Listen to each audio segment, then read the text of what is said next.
पहला सवाल, हजरत मोहम्मद सल्लल्लाहु अलैहि वसल्लम के कितने चचा ईमान लाए थे?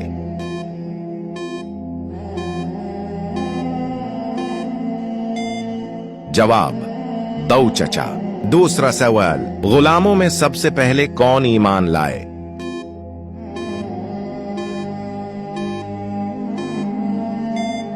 जवाब, हजरत ज़ैद रज़ी अल्लाह अन्हु। तीसरा सवाल, क़यामत के दिन औरत से दूसरा सवाल किस चीज का होगा?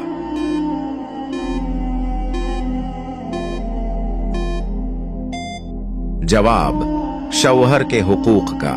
चौथा सवाल, हजरत मोहम्मद सल्लल्लाहु अलैहि वसल्लम किस रंग को नापसंद फरमाते थे?